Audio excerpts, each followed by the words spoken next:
Bueno, tenemos, como las otras semanas, esperamos que funcione bien, una presentación de diapositivas aquí. Le doy gracias a Dani, que lo está haciendo y la verdad lo está haciendo bastante bien. Incluso ha añadido alguna cosa a cómo hacerlo que lo facilitará también, lo de pasar las diapositivas. Pero bueno, estamos en una serie que hemos empezado sobre el temor de Dios. Y nos podemos preguntar qué es el temor de Dios. Y eso estuvimos viendo la semana pasada. Ya habíamos visto hace 2 semanas lo central que es el temor de Dios. Habíamos visto que si la palabra de Dios es central en tu vida, y espero que lo sea, porque si no estamos en un grave error, pero si la palabra de Dios es central en tu vida, entonces el temor de Dios debe serlo también, porque el temor de Dios es central en este libro.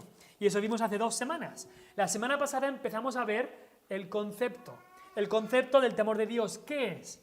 ¿Qué es el temor de Dios? Y para ello, antes de hacer eso, vimos qué es el temor en la Biblia. El temor en general. ¿Qué es el temor en general en la Biblia? Y vimos que había 2 tipos de temor en la Biblia. Había 2 tipos de temor. Vimos primeramente que había un temor que consiste de tener miedo. Un temor que produce angustia y terror. Vimos ese primer tipo de temor en la Biblia. Y lo podemos ver ahí, por supuesto, hicimos la ilustración de ese niño que ha hecho algo muy mal y en contra del matón del colegio o el cachas del colegio, y entonces cuando lo ve venir pues sale corriendo y siente temor, terror, espanto, angustia, todas esas cosas porque sabe que lo ha hecho mal, sabe que ha ofendido a esta persona. Y leímos, por ejemplo, un texto en la Escritura donde Dios le dijo a su pueblo: voy a hacer que estas naciones paganas de Canaán, que las vais a conquistar, voy a hacer que tengan temor de vosotros. Dice, los cuales oirán vuestra fama y temblarán y se angustiarán delante de vosotros. Ese es el primer tipo de temor, un temor de angustia, un temor de miedo. Pero luego hay también un segundo tipo de temor.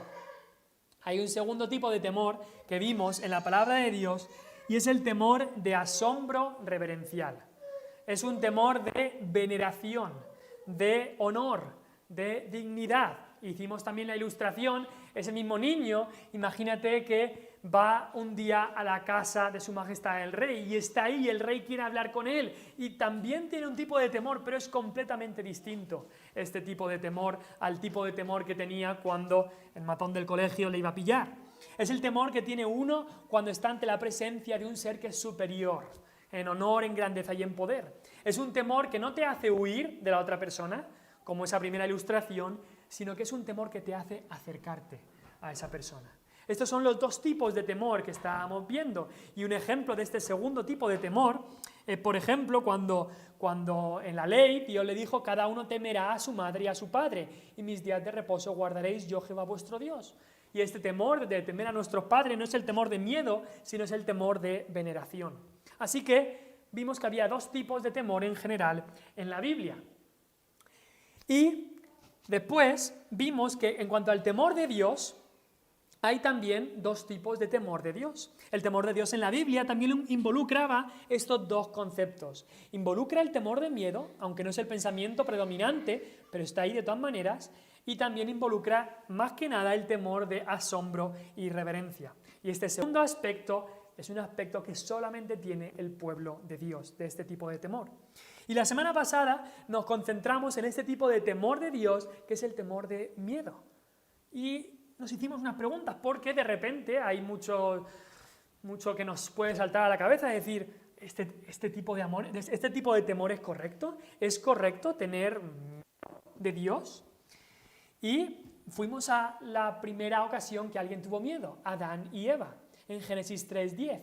Y respondimos a esta pregunta que la única respuesta correcta es que sería la esencia de la impiedad no tener miedo de Dios cuando hay razones para ello. ¿Es correcto tener miedo de Dios? Pues respondimos diciendo que sería la más grande impiedad, muy mal, el no tener miedo de Dios cuando hay razones para ello. Adán tenía razones para tener miedo de Dios porque había pecado, se había rebelado, y hubiera sido la esencia de la impiedad. Estás tú, y Adán hubiera dicho: aquí estoy, vamos a dar un paseo, todo está bien. Pues hubiera sido grande maldad que él no hubiera sentido ese miedo. Así que vimos que es correcto, cuando hay razones para ello, es correcto. Y vimos que ese temor de Dios aparece en la Escritura que habla que horrenda cosa es caer en manos del Dios vivo. Y el mismo Jesús dijo, no temáis a los que matan el cuerpo, mas el alma no pueden matar. Temed más bien a aquel que puede destruir el alma y el cuerpo en el infierno. Así que es correcto tener miedo de Dios cuando hay razones para ello. Después vimos la segunda pregunta, ¿cuál es la base de este temor, de este primer temor del que estamos hablando? Y vimos que la base de este temor, del temor de miedo, no es la obra de la gracia salvadora. Tener este temor no es ninguna evidencia de que una persona sea salva. Incluso hay muchas personas que tienen miedo de Dios, pero nunca han venido a Cristo. Y no son salvas, pero tienen cierto tipo de miedo de Dios. Incluso la Biblia nos dice que en los últimos días, en Apocalipsis 6, versículo 16, nos dice que en los últimos días habrá gente que dirá a los montes y a las peñas, caed sobre nosotros y escondednos del rostro de aquel que está sentado sobre el trono y de la ira del Cordero. Sí, está hablando de ese mismo Cordero que quita el pecado del mundo. Un día vendrá como juez de vivos y muertos. Y estas personas dirán, no quiero verle, no quiero estar cerca de él, quiero estar todo lo lejos que pueda. Tendrán miedo, tendrán terror, porque Dios vendrá a juzgar, Cristo vendrá a juzgar. Y dirán a los montes, caed sobre nosotros. Quiero estar todo lo lejos que se puede estar de Cristo. Este es el temor, incluso este tipo de temor de miedo, es el temor que tienen los perdidos en el día de hoy mismo en el infierno. Aquellos que han perecido sin Cristo tienen ese tipo de temor en el infierno, odian a Dios y tienen miedo de Dios. En la ilustración que hicimos la semana pasada, estas personas es como que se encuentran huyendo del tren toda su vida, aterrorizados porque la justicia de Dios va a caer o está cayendo sobre ellos, pero no vienen a Cristo. Así que la base de este temor de miedo no es la obra de la gracia salvadora, no es una evidencia, este temor no es una evidencia de salvación. Y luego hicimos otra pregunta, ¿debería un cristiano tener algo de este tipo de temor? Y dijimos que aunque no es la parte principal del temor del cristiano, sí es una pequeña parte del temor de Dios para el cristiano. ¿Por qué? ¿Por qué podemos decir? Pues porque como cristianos aún pecamos. Y mientras estamos en este mundo y arrastramos esta carne, entonces esta parte del temor de Dios debe estar en nosotros, en cuanto al miedo, debe estar en nuestras vidas. La palabra de Dios lo dice en Isaías 8:13, a Jehová de los ejércitos, a Él santificad, sea Él vuestro temor y Él sea vuestro miedo. Y no solo para nosotros, como pensando en nosotros mismos, pero también es ese tipo de temor que nos viene cuando conocemos a otros que no conocen a Cristo y están en esas vías del tren y el tren está viniendo, están en ese gran peligro, y así lo decía el apóstol Pablo en 2 Corintios 5:10, hablando del tribunal de Cristo, para que cada uno ahí en ese tribunal reciba, según lo que haya hecho mientras estaba en el cuerpo, sea bueno o sea malo. Y entonces dice, conociendo el temor del Señor, persuadimos a los hombres. Nosotros conocemos lo que ocurre, sabemos que el tren que viene a 300 viene y va a atropellar a esa persona que está ciega, está ignorante. Nosotros conocemos el temor del Señor, conocemos lo que va a ocurrir. Entonces, persuadimos a los hombres. Le gritamos a esa persona y le decimos, sal de esas vías, sal, ven a Cristo y recibe la salvación. Estamos hablando también de esa ilustración que hicimos del tren la semana pasada. Y también este temor para el cristiano debe ser un elemento disuasorio, para que no pequemos, porque sabemos que el Padre al Hijo que ama disciplina. Así que ese es el tipo de temor que habla más del miedo. Pero hoy queremos ver el segundo tipo del temor. El segundo tipo de temor de Dios, y es el temor de asombro y reverencia. El temor de asombro y reverencia.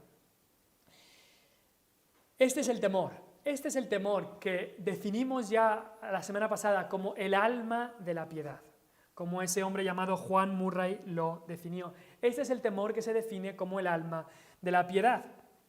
El alma de la piedad significa que la piedad está muerta si no tiene el temor de Dios. Nuestra piedad está muerta si no hay temor de Dios. O también podríamos decir, como lo definió Salomón, es el principio de la sabiduría. Y vamos a tener ahí en ese texto de Proverbios 1:7, dice, que lo hemos leído estas últimas 2 semanas, El temor de Jehová es el principio de la sabiduría. Y quería meditar por un tiempo en ese versículo de Proverbios 1:7, que dice: el temor de Jehová es el principio de la sabiduría. ¿Por qué? Porque algunas personas dicen que lo que el texto está diciendo es que el temor de Dios es algo que debes tener solamente al principio de tu vida cristiana. Esa es la cita que habíamos puesto antes, pero hay gente, en Proverbios 1:7, hay gente que dice eso. El principio de la sabiduría significa que al principio de tu vida cristiana debes tener ese tipo de temor. Pero después, ya no. Después ya avanzas a cosas más buenas, más profundas, más maduras y dejas ya el temor de Dios a un lado. Pero eso no es lo que significa esta palabra, el principio de la sabiduría es el temor de Jehová. Y lo podemos explicar fácilmente. Cuando un niño va al colegio, lo que le enseñan al principio es pues las letras A, B y C, digamos, o los números del 0 al 9. Es lo que enseñan, pues a lo mejor en P3, P4, P5, pues están aprendiendo los números. Pero eso significa que cuando pasan a ya sexto de primaria, o bueno, primero, segundo, tercero, hasta sexto de primaria, y cuando pasan a la ESO, ya nunca escriben nunca más esos números del 0 al 9. No, por supuesto que no. Eso que era el principio de su conocimiento es sobre lo que van edificando y van aprendiendo a coger esos números, a sumarlos, van aprendiendo a restarlos, a multiplicarlos, a dividirlos, a hacer raíces cuadradas, a hacer 1000 cosas. Van aprendiendo a hacer esas cosas con esos mismos números. Con los mismos números del 0 al 9 van haciendo todas las matemáticas, se hacen con esos números. Y llegan a hacer cosas complicadísimas que ninguno de nosotros podría quizás hacer ahora, porque nos hemos olvidado de todo eso, pero pueden hacer todo eso con esos números. Y esa es la base. Y eso es a lo que se refiere este versículo de Proverbios 1:7, que el temor de Jehová es la base de la sabiduría, es el principio, es la base de todo, de toda nuestra piedad, de toda nuestra vida de sabiduría. Es el fundamento sobre lo que se edifica. Sin saber los números del 0 al 9 no vas a poder hacer nada, o del 1 al 10, como lo quieras decir. No vas a poder hacer nada. Y de la misma manera, sin el temor de Dios no vas a poder crecer, no vas a poder vivir esta vida de sabiduría que Dios quiere para ti. Así que ahora queremos ver algunos ejemplos de este asombro reverencial, de este temor de Dios que es de asombro y de reverencia. Queremos ver algunos ejemplos y tenemos aquí los textos para que los podamos leer. Primero que vamos a ver es de Génesis 28, del 16. Voy a leer yo desde el 10, Génesis 28, desde el 10 voy a comenzar a leer, y aquí estamos con Jacob. Y dice ahí la palabra de Dios: salió pues Jacob de Berseba y fue a Harán. Tiene que huir de su casa porque hay problemas, que su hermano le quiere matar y tal, así que tiene que huir. Y llegó a un cierto lugar y durmió allí, porque ya el sol se había puesto, y tomó de las piedras de aquel paraje y puso a su cabecera y se acostó en aquel lugar. Y soñó, y he aquí una escalera que estaba apoyada en tierra, y su extremo tocaba en el cielo, y he aquí ángeles de Dios que subían y descendían por ella. Y he aquí Jehová estaba en lo alto de ella, el cual dijo: yo soy Jehová, el Dios de Abraham tu padre, y el Dios de Isaac. La tierra en que estás acostado te la daré a ti y a tu descendencia. Y después le dice, versículo 15, he aquí yo estoy contigo y te guardaré por donde quiera que fueres. Y llegamos al versículo 16. Y despertó Jacob de su sueño. Y dijo, ciertamente Jehová está en este lugar y yo no lo sabía. Y tuvo miedo y dijo, cuán terrible es este lugar. No es otra cosa que casa de Dios y puerta del cielo. Y se levantó Jacob de mañana y tomó la piedra que había puesto de cabecera y la alzó por señal y derramó aceite encima de ella. Y después se nos dice que hizo también un voto delante de Jehová. Así que vemos aquí, Jacob tiene este encuentro con esta visión, este sueño en el que ve al mismo Dios y Dios le habla. ¿Y cuáles son las conclusiones que él da o que él tiene después de esta visión, de este sueño? Primeramente lo leemos ahí, dice, Dios está aquí. Ciertamente Dios está en este lugar. Esa era la primera conclusión que él sacó. Y la segunda es, si Dios está en este lugar es terrible. Dice ahí, cuán terrible es este lugar, cuán terrible es. Y este temor que él tenía no era el temor de miedo y de terror, ¿Por qué? Porque él no salió corriendo, sino que se quedó allí. Se quedó allí. Es un temor que él tenía. Por supuesto que había temor, porque dice ciertamente, y tuvo miedo, dice ahí, y dijo cuán terrible es este lugar. Pero el temor que había aquí era un temor de asombro y reverencia. Un temor que no le llevaba a huir, porque no vemos que huya, sino vemos que se queda allí, hace un monumento en ese lugar, le hace un voto a Dios en ese lugar. Este es un ejemplo del segundo aspecto del temor. Un temor que le hace quedarse en la presencia de aquella persona a la cual temía. Él temía a Dios, tenía miedo, pero era un temor que le hacía quedarse ahí, que le acercaba a Dios en vez de que le hacía huir. Así que este es un ejemplo de este asombro reverencial, este temor de Dios, que es de reverencia y de veneración. Pero queremos ver otro ejemplo también en Éxodo 3. Creo que tenemos aquí todo el texto. Sí. Moisés, os acordáis un poco de su historia, pasa 40 años de su vida en Egipto, pero después huye de Egipto y vive 40 años en Madián con su suegro, se casa allí y todo, y es pastor de ovejas. Y dice ahí Éxodo 3, versículo 1 al 6, apacentando Moisés las ovejas de Jetro su suegro, sacerdote de Madián, llevó las ovejas a través del desierto y llegó hasta Horeb, monte de Dios. Y se le apareció el ángel de Jehová en una llama de fuego en medio de una zarza. Y él miró, a ver qué pasaba, y vio que la zarza ardía en fuego y la zarza no se consumía. Entonces Moisés dijo, iré yo ahora y veré esta grande visión, ¿por qué causa la zarza no se quema? Le daba curiosidad, ¿qué es lo que pasa aquí? Aquí tiene que pasar algo extraño. Viendo Jehová que él iba a ver, lo llamó Dios de en medio de la zarza y dijo, Moisés, Moisés. Y él respondió, heme aquí. Y dijo, no te acerques, quita tu calzado de tus pies, porque el lugar en que tú estás, tierra santa es. Y dijo, yo soy el Dios de tu padre, Dios de Abraham, Dios de Isaac y Dios de Jacob. Entonces Moisés cubrió su rostro, porque tuvo miedo de mirar a Dios. Otro ejemplo de este temor de asombro reverencial. Moisés no huyó. Después leemos en ese capítulo 3 de Éxodo una conversación de Moisés y Dios y cómo Dios le llama para volver a Egipto para rescatar al pueblo de Israel. Y este temor, este miedo que tuvo Moisés no fue un miedo que le hizo huir, salir corriendo, sino un miedo que le hizo quedarse ahí, en la presencia de aquella persona a la cual temía. Pero era un miedo, un temor de asombro y reverencia. Tanto es que se nos dice, Dios le dice, quita el calzado de tus pies y él se descalza. Tanto es que no solamente se descalza, sino que cubre su rostro. No sé si os acordáis, pero en Isaías se nos dice que aquellos ángeles, querubines, al estar en la presencia de Dios, se cubren el rostro, no pueden ver la majestad y la grandeza de Dios. Y así lo mismo hace Moisés. Al estar ahí en la presencia de Dios, se cubre el rostro por la majestad y la gloria de Dios. Este es el temor de asombro y reverencia que todos nosotros deberíamos tener, porque este temor es el alma de la piedad. Vamos a otro ejemplo.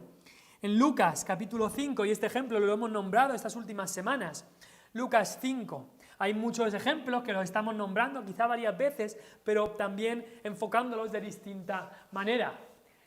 Lucas 5, aquí vemos el ejemplo de Pedro. Cuando terminó de hablar el Señor en su discurso que estaba hablando, dijo a Simón, porque el Señor estaba en la barca, boga mar adentro y echad vuestras redes para pescar. Respondiendo Simón le dijo, maestro, toda la noche hemos estado trabajando y nada hemos pescado, mas en tu palabra echaré la red.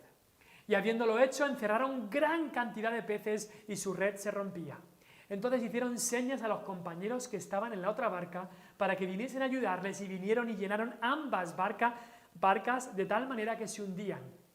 Viendo esto, Simón Pedro, un pescador experimentado que había vivido 1001 pescas, viendo esto Simón Pedro cayó de rodillas ante Jesús diciendo, apártate de mí, Señor, porque soy hombre pecador. Aquí está un tipo de temor, apártate de mí, porque soy hombre pecador. Porque por la pesca que habían hecho, el temor se había apoderado de él, temor, y de todos los que estaban con él. Y asimismo de Jacobo y Juan, hijos de Zebedeo, que eran compañeros de Simón. Pero Jesús dijo a Simón, no temas, desde ahora serás pescador de hombres. Y cuando trajeron a tierra las barcas, dejándolo todo, le siguieron. Quiero que leáis conmigo lo distinto que es una cosa de otra. Aquí Pedro dice, apártate de mí, Señor, apártate de mí, Señor. Se veía su pecado, veía la justicia que este que estaba aquí era Cristo, el Mesías, el Hijo de Dios, y él dice, apártate de mí, Señor. No puedo estar cerca de ti porque yo soy pecador, como dijo Isaías, como dicen un montón de hombres de Dios, apártate de mí, yo soy pecador y tú eres santo. Pero acaba el texto diciéndole, le siguieron, estuvieran todo lo cerca que podían de él. ¡Qué contraste hubo ahí! En primer lugar, dice, apártate de mí, te temo con miedo, porque soy pecador. Pero con las palabras de Cristo, no temas, desde ahora serás pecador de hombres, todo cambia. Todo cambia y ahora dice, te seguiré. En vez de decir, apártate de mí, dice, acércate a mí, te seguiré, quiero estar contigo, porque ahora te temo con reverencia. Y es el temor que predomina sobre el otro tipo de temor, el temor de reverencia. Ahora eres mi única esperanza, ya no eres mi miedo y mi terror, ahora eres mi única esperanza. Y es que sin estos dos conceptos del temor de Dios en el corazón del hombre, es dudoso de que haya ninguna unión con el Cristo de las Escrituras, porque es lo normal. La idea que tienen muchos ahora de que podemos arrimarnos y estar cerquita de Cristo y estar como en casa sin hablar de nada de nuestro pecado, sin ningún sentimiento profundo de nuestra pecaminosidad, sin decirle a Cristo, apártate de mí porque soy hombre pecador, esa idea no es bíblica, no está en la palabra de Dios, es una idea perversa. Es que no es lógico que criaturas rebeldes y pecadoras como nosotros podamos entablar una relación tan cercana con el Dios del universo, con el Santo Hijo de Dios. Así que lo lógico es que al ver nuestro pecado digamos eso, apártate de mí porque soy hombre pecador. Pero entonces Jesús viene y dice, no temas. Jesús viene y dice, yo voy a morir en la cruz por ti, yo voy a pagar el pecado que tú el castigo que tú mereces por tu pecado. Y entonces nos dices, y sígueme, y le seguimos. De querer huir y tener ese sentimiento de miedo, a querer estar lo más cerca que podemos de Él. Eso es lo que Cristo hace cuando salva un alma. El arrepentimiento no nos da temor, nos da un temor de miedo de nuestro pecado, pero luego el creer en Cristo nos lleva y nos acerca a Él. Y ese temor de Dios, de asombro y reverencia, es un temor que consiste en todo esto, en honor y adoración, y todas estas cosas en su nivel más alto. Es la reacción de nuestra mente y nuestro espíritu a ver a Dios, como lo hizo Pedro, como lo hizo Isaías, como lo hizo Jacob, como lo hizo Moisés, de ver a Dios en su majestad y en su santidad. Hay una sensación ahí dominante en el corazón de estos hombres, de la majestad de Dios, de la santidad de Dios, y lo que eso provoca en sus corazones es una profunda reverencia. Es una profunda reverencia, y eso es lo que constituye la esencia de este temor de Dios. También lo podemos ver rápidamente en Hechos 9, en Saulo de Tarso. ¿Os acordáis? No sé si está ahí, pero no lo voy a nombrar todo, sino rápidamente el caso de Saulo de Tarso. Está yendo, es un hombre que odia a los cristianos, un terrorista que los quiere matar, encarcelar, hacer que blasfemen, destruir la iglesia, que acabe pronto, que sea solamente una historia de un par de años, un par de meses y se acaban los seguidores de Jesús. Eso es lo que quiere hacer Pablo, o Saulo, como se llamaba. Y está caminando ahí de Jerusalén a Damasco, ¿y qué es lo que pasa? Pues quizás lo hemos oído. Jesucristo mismo se le aparece en un gran resplandor, lo tira del caballo, y no solamente lo tira él del caballo, sino todo lo que él pensaba, todos sus grandes conocimientos se los derrumba de un golpe. Todo lo que él era y todo lo que él se creía, lo derrumba de un golpe, de un bofetón, si se podría decir así, lo deja tirado en el suelo. Y entonces Cristo mismo se le aparece. Y nos dice ahí, en Hechos, dice en el versículo 6, él, Saulo, temblando y temeroso, no salió corriendo, no quiso huir, sino que se quedó ahí y dijo, Señor. Le llamó Señor a aquel que para él era un loco y un mentiroso. Le llamó Señor. ¿Qué quieres que yo haga? Ese, por supuesto, debe ser la frase que todos debemos decir cuando venimos a Cristo y cuando Él se revela a nosotros a través de su palabra. Así que el temor correcto de Dios es un temor que nos acerca a Dios, ese temor de asombro reverencial. Es un temor en el que vemos nuestro pecado, vemos la grandeza de Dios y vemos la oferta de Cristo en el Evangelio y nos acercamos a Él. Nos acercamos a Él. Cuando hablamos de este tipo de temor, de asombro y reverencia, no es un temor que nos aleja, que nos hace tener miedo, sino es un temor que nos acerca a Dios. A veces con admiración o con reverencia, incluso con temblor de la admiración, pero es un temor que va también junto con el amor de Dios, como veremos en otras semanas. En la Reforma Protestante del siglo XVI, Martín Lutero y otros hablaron bastante sobre el temor de Dios. Y también ellos distinguían entre dos tipos de temor de Dios. Ellos los llamaban, por un lado, el temor servil, y servil significa el temor de un esclavo. Hablaban del temor servil, que era el temor de un esclavo, y por otro lado, hablaban del temor filial, y filial significa el temor de un hijo. Hablaban de estos dos tipos de temores, y son los mismos dos tipos de temores que hemos explicado en estas 2 últimas semanas. Hay un caso en la palabra de Dios bastante interesante. No sé si os acordáis de la historia de Onésimo y Filemón. Hay un librito pequeño en la palabra de Dios, uno de los últimos libros que escribe el apóstol Pablo, y se lo escribe a un hombre llamado Filemón. Y esa cartita pequeña, de las cartas más pequeñas que hay en el Nuevo Testamento, nos indica que Onésimo era un esclavo. Onésimo era un esclavo de Filemón, y quizá este hombre Onésimo le había robado algo a su amo. A lo mejor le había robado algo, le había defraudado, le había traicionado, había sido desobediente a su amo. Y si os acordáis, en tiempos bíblicos, los esclavos, no había derechos de los trabajadores, no había sindicatos, ni ninguna otra cosa así. Los esclavos eran posesión de su amo, y el amo podía, si quería, matarlo, si quería castigarlo, el amo podía hacer lo que quisiera con su amo, con su esclavo, que nadie se iba a meter con él. Así que en tiempos bíblicos, cuando los esclavos hacían alguna cosa de estas, defraudar o desobedecer o robar, el castigo era muy severo o incluso era la muerte. Así que leemos que Onésimo huyó, se alejó de Onésimo, se fue lejos de Onésimo. Esto es como el temor servil, como el temor de miedo del que hemos estado hablando, se alejó de su amo. Pero Onésimo, no sabemos exactamente toda la historia, pero este esclavo conoció al apóstol Pablo y se convirtió. Y creyó en Cristo. Y Pablo le escribe una carta muy personal a Filemón, a este amo, a este hombre que era su amigo, y le pide que reciba a Onésimo. Esto lo veremos después, a lo mejor no había puesto ningún versículo de esto, esta cita la veremos después. Pero cuando en Filemón, versículo 15 y 16, leemos ahí, dice Pablo a Filemón, porque quizá, hablando de Onésimo, porque quizá para esto se apartó de ti por algún tiempo, para que le recibieses para siempre, no ya como esclavo, sino como más que esclavo, como hermano amado, mayormente para mí, pero cuánto más para ti, tanto en la carne como en el Señor. Pablo lo que quería es que Onésimo, este esclavo, experimentara en su relación con su amo lo que había experimentado en su relación con Dios. Onésimo, cuando conoció al Señor Jesucristo, primero había este temor servil en su corazón, que había visto su pecado y veía lo justo que era Dios, y había este temor servil que le hacía en cierta manera casi huir de Dios. Y así había estado. Pero ahora ese temor servil se había convertido en un temor filial, un temor de hijo. Y ahora Onésimo era un hijo de Dios que temía a Dios como un hijo que teme a su padre y que lo reverencia. El temor había cambiado completamente.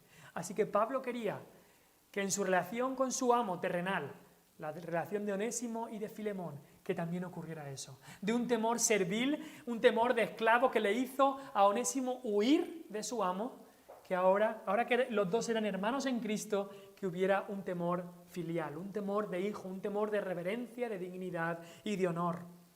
Que hubiera ese tipo de temor. Y es que ese temor filial, ese temor de hijo es precioso y bueno. Es un temor que va junto con el amor, no son incompatibles. Es más, sin este temor no hay verdadero amor. El problema es que a muchos de nuestra sociedad e incluso en iglesias, este tipo de temor de filial o de hijo les puede sonar a chino, porque no lo conocen, porque no saben lo que es. Y eso es porque vivimos en una sociedad que niega que la disciplina sea útil en la crianza de los hijos. Si corriges a tu hijo o lo disciplinas, dicen que vas a crearle un trastorno, un trauma, y que eso ya no se hace.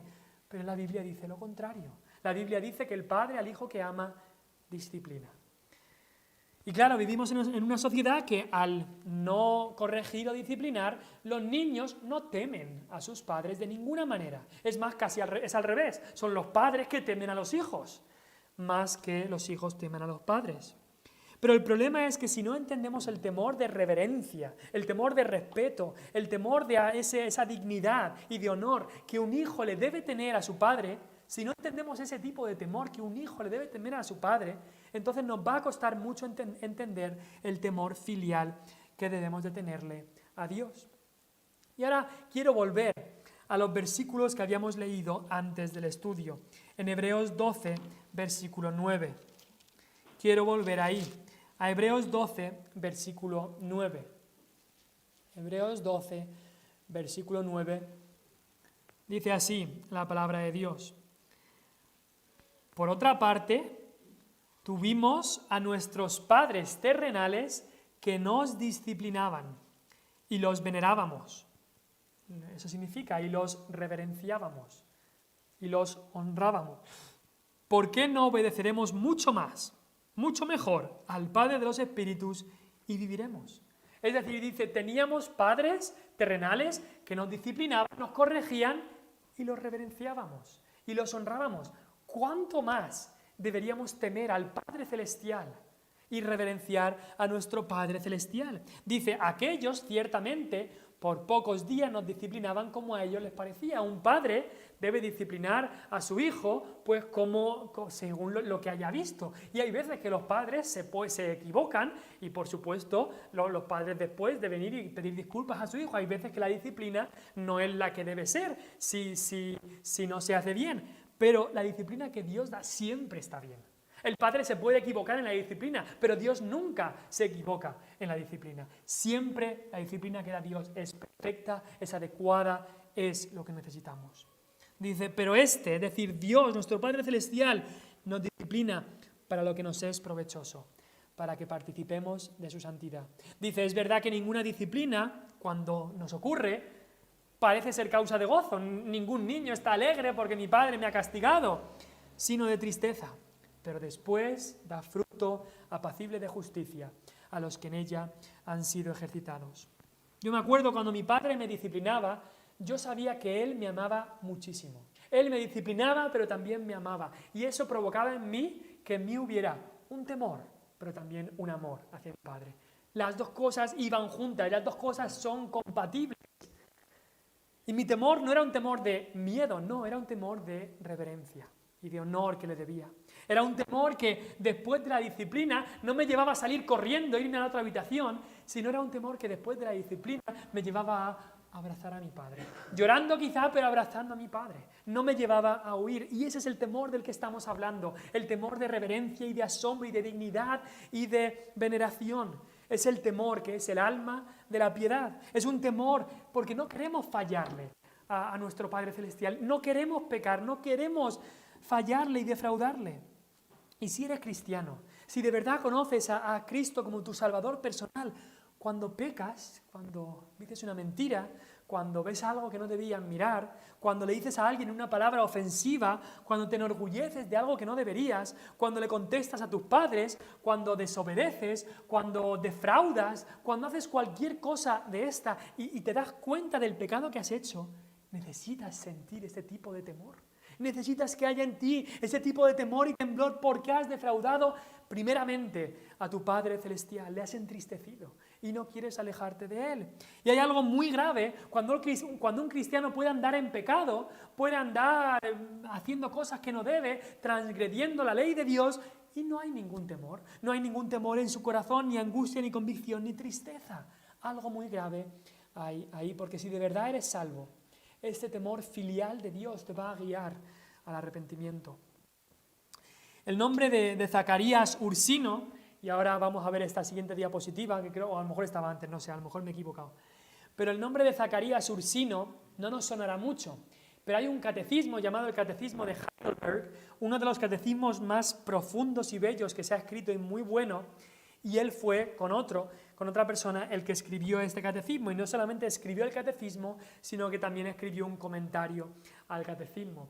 Y en el comentario escribió esto y dijo: el temor servil, el de esclavo, es el que tiene el esclavo por su amo. Consiste en huir del castigo, sin fe y sin deseo ni propósito de cambiar su vida. Este temor es acompañado por desesperación, huida y separación de Dios. El temor filial no se aleja de Dios, sino que aborrece el pecado por encima de todo y teme ofender a Dios. Y ese temor filial es el que debe ser predominante en nuestra vida como cristianos, es el que debe estar por encima de todo. Y volvamos otra vez a Hebreos 12, porque quería leer otra vez esos últimos versículos que hemos leído. En Hebreos 12. Hebreos 12, versículo 18, dice ahí: porque no os habéis acercado al monte que se podía palpar y que ardía en fuego, a la oscuridad, a las tinieblas y a la tempestad, al sonido de la trompeta y a la voz que hablaba, la cual los que la oyeron rogaron que no se les hablase más, porque no podían soportar lo que se ordenaba. Si aún una bestia tocara el monte, será apedreada o pasada con dardo. Y tan terrible era lo que se veía, que Moisés dijo: estoy espantado y temblando. Está hablando del monte Sinaí, de lo que ocurrió ahí, ese monte que estaba con fuego, con terremotos, como dice ahí, la oscuridad, las tinieblas, la tempestad, que el pueblo de Dios estaba temblando con temor de lo que había en ese monte, en monte Sinaí. Se escuchaba el sonido de trompeta y la voz que hablaba, y el pueblo le dijo a Moisés: nosotros no podemos hablar con Dios, habla tú con Dios. Y el mismo Moisés también estaba espantado y temblando. Y dice el autor de Hebreos ahí: no os habéis acercado a ese monte. En cuanto a que ese monte que nos habla del Antiguo Testamento, ese no es el monte al que nos hemos acercado, porque nosotros no podíamos cumplir la ley. Ahora hay un nuevo pacto en el Nuevo Testamento. Y entonces dice la gente: ¿has visto? Ya no estamos en el antiguo pacto, que había temor de Dios y todas esas cosas. Ahora en el nuevo pacto seguro que no va a haber ninguna de estas cosas. Pero sigamos leyendo, porque vamos a ver lo que dice. Nos acaba de hablar de Sinaí, de la ley, de Moisés, del Antiguo Testamento, cómo había espanto y temblor al ver a Dios. Y dice versículo 22: sino que os habéis acercado al monte de Sión, a la ciudad del Dios vivo, Jerusalén la celestial, a la compañía de muchos millares de ángeles, a la congregación de los primogénitos, a Dios el juez de todos. Después habla a Jesús el mediador del nuevo pacto, a la sangre rociada. Y después dice: mirad que no desechéis al que habla. Pero mira lo que dice el versículo 28, porque hay gente que dirá: ¿has visto? No debe haber temor de Dios ahora. Versículo 28. Así que, recibiendo nosotros un reino inconmovible, tengamos gratitud y mediante ella sirvamos a Dios agradándole ¿con qué? Con amor, ¿no? Dice con temor y reverencia. Agradándole con temor y reverencia. Este temor ha cambiado, sí. Sí, ha cambiado. Ya no es solamente el temor servil, el temor de un esclavo que huye, como ocurría en el Sinaí, que el pueblo quería huir. Pero sigue habiendo temor. Pero el temor se ha transformado en un temor de asombro, de reverencia, de amor, de dignidad, de honra y veneración, que amamos tanto y vemos la grandeza de nuestro Dios, que le queremos servir con todo nuestro corazón. Ese tipo de temor es el temor que es el alma de la piedad, como estábamos hablando. Quizá hablamos de piedad y esa palabra piedad está pasada de moda. Muchos dicen: piedad, eso ya no se lleva, ¿no? Pero tenemos que darnos cuenta que la piedad, lo que significa la piedad, es algo imprescindible en la vida del cristiano. Eso fue lo que Pablo le escribió a Timoteo. Cuando Pablo le iba a escribir a Timoteo, lo dijo una y otra vez. Le dijo: desecha las fábulas profanas y de viejas, ejercítate para la piedad. Hay que ejercitarse. Ejercítate para la piedad. Y después le dice: porque el ejercicio físico, el ejercicio corporal, para poco es provechoso. Estar todo el día en el gimnasio, para poco es provechoso. Pero la piedad para todo aprovecha. Ejercítate para la piedad. Eso significa levántate a orar, levántate a pasar tiempo con Dios, conoce la palabra de Dios, estudia la palabra de Dios, lee cada día la palabra de Dios. Quizá hay otros libros que te pueden ayudar más a entender la palabra de Dios. Dedica tiempo. Ejercitarse cuando uno va al gimnasio requiere tiempo, requiere esfuerzo. Y aquí dice Pablo, el ejercicio corporal de poco aprovecha, pero la piedad de todo aprovecha. La piedad es algo importante. Y después en el capítulo 6, Pablo le dice a Timoteo, gran ganancia es la piedad acompañada de contentamiento. 1 Timoteo 6:6. Después dice en Hebreos 12:14, seguid la paz con todos y la santidad. Santidad y piedad son sinónimos, sin la cual nadie verá al Señor. Así que debemos vivir en piedad y en santidad. Esa es la evidencia de que ha ocurrido un cambio en nuestra vida. La evidencia de que ha ocurrido un cambio en tu vida, la evidencia de que eres salvo, es que quieres andar en estas cosas. Pero recordemos, esa piedad necesita el temor de Dios. Porque si no, esa santidad, esa piedad está muerta. Es una fachada y ya está. Es como un árbol sin raíces. Está muerto, un árbol sin agua, está completamente muerto. Dice Pablo, ocupaos, en Filipenses 2:12, ocupaos en vuestra salvación con temor y temblor. Ocupaos en vuestra salvación con temor y temblor.